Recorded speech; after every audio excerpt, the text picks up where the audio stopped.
Structure. Neurons vary in morphology and size substantially, but all share a number of features. Cell body contains the nucleus and is the site of synthesis of virtually all neuronal proteins and membranes. Subproteins are synthesized in dendrites, but no proteins are made in axons and axon terminals, which do not contain ribosomes.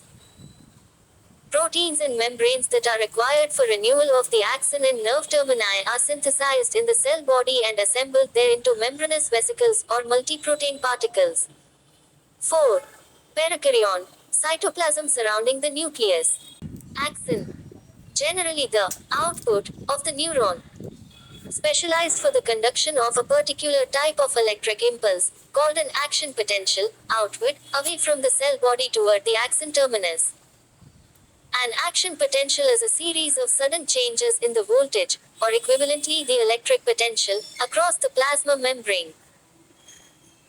When a neuron is in the resting, non-stimulated state, the electric potential across the axonal membrane is approximately minus 60 millivolts, the inside negative relative to the outside. The magnitude of this resting potential is similar to that of the membrane potential in most non-neuronal cells. At the peak of an action potential, the membrane potential can be as much as plus 50 millivolts, inside positive, a net change of approximately equals 110 millivolts. This depolarization of the membrane is followed by a rapid repolarization, returning the membrane potential to the resting value. These characteristics distinguish an action potential from other types of changes in electric potential across the plasma membrane and allow an action potential to move along an axon without diminution. 4. Single process of variable length, even over a meter. Axonal transport. The transportation of materials along the axon of a neuron via the flow of the jelly-like fluid, axoplasm, it contains. Transport may be directed away from the cell body, anterograde, or back toward the cell body, retrograde. Also called axoplasmic flow. Carried out by proteins such as kinesin and dynein. 4. Terminates in terminal buttons which release neurotransmitters.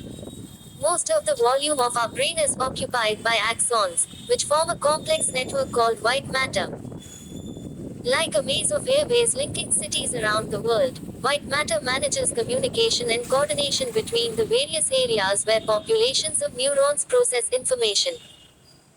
These areas are located in different parts of the brain, sometimes close to each other, sometimes far away. This is the principle of distributed computing. Dendrites. Generally the input of the neuron. Most neurons have multiple dendrites, which extend outward from the cell body and are specialized to receive chemical signals from the axon termini of other neurons. Dendrites convert these signals into small electric impulses and transmit them inward, in the direction of the cell body. Neuronal cell bodies can also form synapses and thus receive signals. Particularly in the central nervous system, neurons have extremely long dendrites with complex branches. This allows them to form synapses with and receive signals from a large number of other neurons, perhaps up to 1,000. Electric disturbances generated in the dendrites or cell body spread to the axon hillock. If the electric disturbance there is great enough, an action potential will originate and will be actively conducted down the axon. 4.